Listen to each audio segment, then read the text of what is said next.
The stock market has gotten off to a blazing start here in 2023, which is a great sign and a sign of relief for investors after a year in which we saw the S&P 500 fall 20%. Some investors who had exposure to individual stocks, growth stocks in particular, saw their portfolio fall 60% plus. Many of the high beta growth names that were soaring in 2021 and the years before were burning in 2022. Even big technology companies like Apple, Amazon, Google, Microsoft, and many more. Energy was really the only place to hide for investors in 2022, but this comes along with some of the risks with owning individual stocks. I often get asked, what is the ideal number of positions to hold in a portfolio? And the answer is actually quite simple, it's as many stocks that you can keep up with. See, owning individual stock names is more of a hands-on investment. You're going to want to go through quarterly results and annual results to understand and see how the company is doing, and to also understand if your original thesis, why you originally invested in the company, is still standing. I understand that want to own individual stocks. It's exciting. I own individual stocks, and there's so many great names to invest in. But to build a successful portfolio, the backbone and foundation of your portfolio should be built with ETFs. And a lot of these great companies are within these ETFs that you can invest in. ETFs, or exchange traded funds, can be thought of as a basket or a pool of different investments. You could have very differing pools. You could have some that track specific indexes like the NASDAQ or S&P 500. You could have ETFs or pools that track specific sectors like energy, consumer discretionary, staples. You could have bond ETFs and many other choices that are out there. So what we're going to do in today's video is look at 5 dividend-focused ETFs. I believe these are 5 of the top dividend-focused ETFs for you to invest in 2023. These are not all must-own. You don't need to own all 5 of them because you'll see some of them are similar.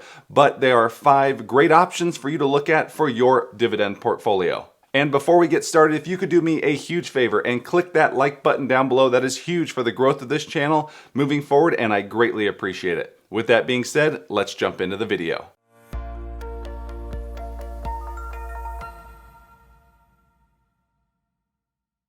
Hey everyone, Mark Rusin here. I'm a CPA and not a financial advisor, so everything shared in this video is for informational and educational purposes only. And before we jump into our video today covering 5 dividend ETFs for 2023, here's a quick word from today's sponsor. Today's video is sponsored by Aura. With how much is consumed online these days, you want to take comfort knowing your data and personal information is safe and protected. Aura is a one-stop shop as they provide credit monitoring, account tracking, antivirus software, password manager, VPN, and other services. There are many other services out there that you can get updated credit scores, or other companies that offer antivirus software, but how many places can you find all of this together in one comprehensive place? The FBI reported a 64% increase in financial loss due to digital crime. Do not take this lightly. Cyber criminals are trying everything these days to get their hands on your data. Let Aura help protect you. Right now, Aura is running a very special promotion. And if you go to aura.com/Mark, you can try out these services completely free for 14 days. I will leave a link down in the description below. With that being said, let's jump into the video with our first dividend-focused ETF, which is the Schwab US Dividend ETF, stock ticker SCHD. SCHD over the past 12 months is down roughly 2.5%. The S&P 500 has climbed back, but they are still down roughly 10% over the same period. Looking here at SCHD, you can see they have an expense ratio of just 0.06%, making it a very low-cost fund. This is a percentage of the assets that you have invested in this ETF. That is the fee that you have to pay. So this is a very passively managed ETF, meaning the expense ratio will be quite low. They pay a dividend on a quarterly basis. Their dividend currently over the past 12 months has been $2.56, and they yield roughly 3.3%. They have $48 billion of assets under management. Next, let's take a closer look at the sector breakdown for SCHD. As you can see, it is very broad, with financials making up 22%, technology making up 16%, industrials 16%, the consumer defensive sector making up roughly 13%. Rounding out the top 5 is the healthcare sector, making up roughly 10%. Next, let's take a look at SCHD's top 10 holdings, which as you can see are very close together, so there could be some mix and change throughout the year. But right now as it stands, Broadcom is the top holding, making up roughly 4.6% of the entire ETF, followed by Verizon Communications, Texas Instruments, the Home Depot, Cisco Systems, BlackRock, Merck & Company, Coca-Cola, Lockheed Martin, and PepsiCo. These top 10 holdings make up roughly 40% of the entire fund, and as a whole, they have 104 positions in total. We briefly touched on the dividend. As you see, the dividend is currently 3.3%. That is a backwards looking on a trailing 12 months. But the thing I want to zone in on here is the 5-year dividend growth. You're getting a solid dividend yield at 3.3%, but the company or the fund also has roughly 14% annual dividend growth over the past 5 years. And we have seen that dividend increase each and every year for the past decade. So SCHD is a great broad range dividend ETF. You're going to get a solid dividend yield. You're going to get great exposure across different sectors. And then you're also getting strong dividend growth. Now this next ETF, the second ETF on our list, is the Vanguard High Dividend Yield ETF, stock ticker VYM. This is going to be focused on more higher yielding dividend stocks. But as you'll see from the dividend yield, SCHD technically has a higher yield. But this one technically focuses more on high yield stocks. As you can see here, the Vanguard High Dividend Yield ETF is down roughly 2% over the past 12 months, so very similar to SCHD. Again, a very low expense ratio of 0.06%, and they have roughly $51 billion of assets under management. Looking here, we can see this sector breakdown as, again, financials is the leading sector, but a little bit more exposure. This time, we're looking closer to 20% exposure with the financial sector in VYM, followed by healthcare, consumer defensive, energy, and industrial rounding out the top 5. Moving down to the top 10 holdings, we can see the top holding is Johnson & Johnson with a weighting of 3.3%, followed by ExxonMobil, JP Morgan Chase, Procter & Gamble, Chevron, the Home Depot, Eli Lilly, Pfizer, AbbVie, Merck & Company. So a lot of pharmaceutical names we're seeing here in the top 10. However, the top 10 positions only make up roughly 25% of the entire fund, and there's a lot of holdings in this ETF, as right now they have 443 total positions. So as you can see here, the company currently has a dividend yield of 2.9%, but again, that is backwards looking. That is over the past 12 months, calculated based off the annual payment of $3.25. Over the past 5 years, they have a 5-year dividend growth rate of 6.25%, and the dividend has increased for 12 consecutive years. However, one thing to note here is the latest dividend that was announced back in December was 97 cents on a quarterly basis. If we annualize that, that equates to an annual payment of $3.88. So that would give us a dividend yield of 3.5%. The third dividend-focused ETF on our list is the iShares Core High Dividend ETF, stock ticker HDV. Again, this is very similar to VYM as they're focusing more on not only dividend stocks, but dividend stocks that pay a little bit higher yield as well. Over the past 12 months, we can see that HDV is pretty much flat. They have, again, a low expense ratio of 0.08%. They pay a quarterly dividend, and they have roughly $12.4 billion of assets under management. Heading over to the sector breakdown, we can see that energy is the top sector for this one, followed by healthcare, technology, communication, and consumer defensive. So very high in energy and healthcare, those two making up roughly 50% of the entire fund. Moving down to the top 10 holdings, we can see the leader is ExxonMobil, which makes up almost 10% of the entire ETF. So what we've looked at before at the other two funds, we can see this one's a lot more top heavy. So we have ExxonMobil, followed by Verizon Communications, both very high yielding dividend stocks, followed by Chevron, AbbVie, Philip Morris, Pfizer, Broadcom, Merck & Company, Coca-Cola, and Cisco Systems. In totality, these top 10 holdings make up over 50% of the entire fund, and we have a lot less positions in this ETF with only 81 holdings. Moving over to the dividend, we can see that, again, on a trailing 12-month basis, we have a 3.5% dividend yield, which was equated based off of a dividend payout of $3.72, and they have a 5-year dividend growth rate of roughly 5%. And if we look down here at the latest announced dividend information, they announced a quarterly dividend of $1.14. So if we annualize that and take it by the share price that it is right now, this ETF currently has a dividend yield of 4.3%. Again, that is simply taking this amount, it's a quarterly dividend, multiply that by 4 quarters, and then divide by our share price.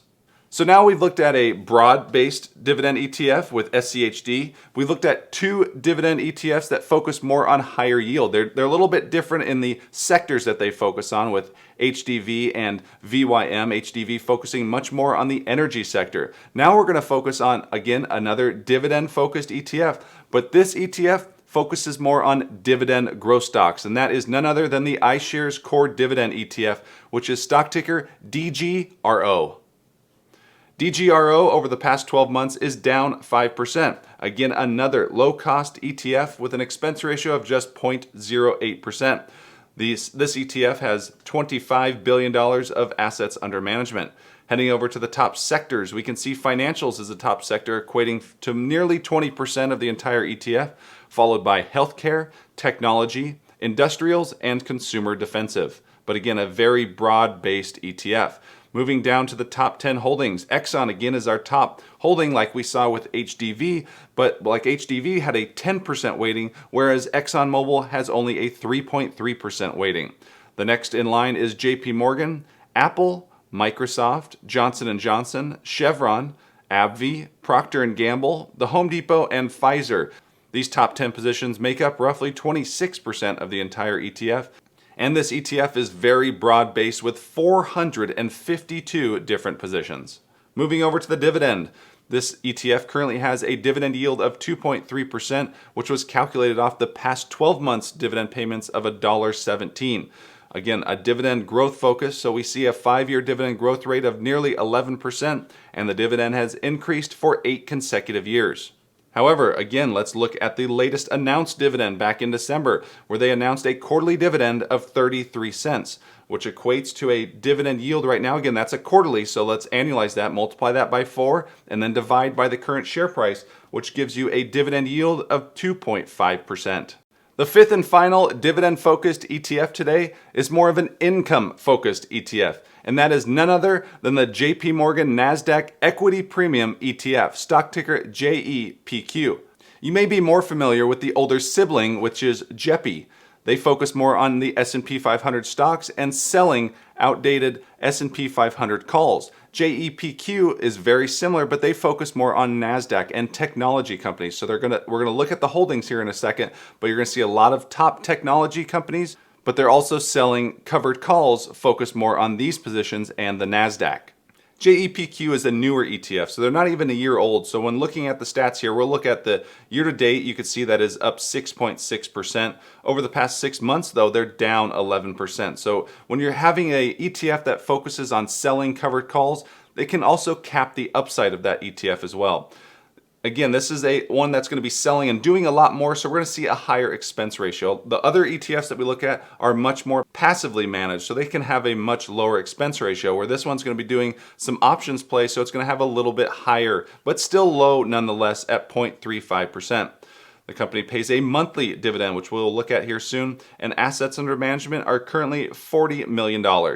Next, let's take a look at the sector breakdown. So again, as I mentioned, they are NASDAQ focused, which is usually more technology heavy. And technology sector makes up roughly 47% of the entire ETF, followed by consumer cyclical, communication, healthcare, and consumer defensive.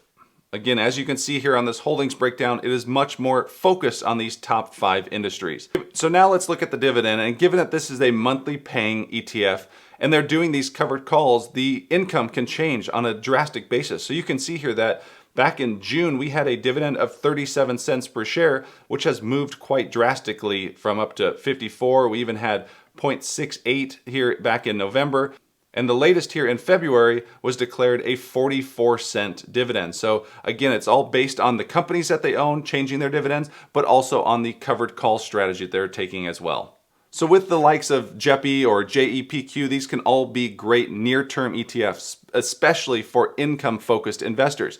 But they also are capped with their upside. Because you are selling a covered call, you have a specific strike price, and when the stock price goes through that strike price, you're going to have limited upside, because you are saying that you are selling your positions at a specific cost. So if a cost is at $30 and let's say you sold a covered call at 35, the stock goes up to 37, well, you already agreed to sell that stock at $35. So that's really where the upside is capped, but they also hold the actual positions above and beyond what they're selling in terms of options. So they're also going to partake in those ones as well to the upside. So there is some limited upside, but you're also getting a nice dividend yield as well.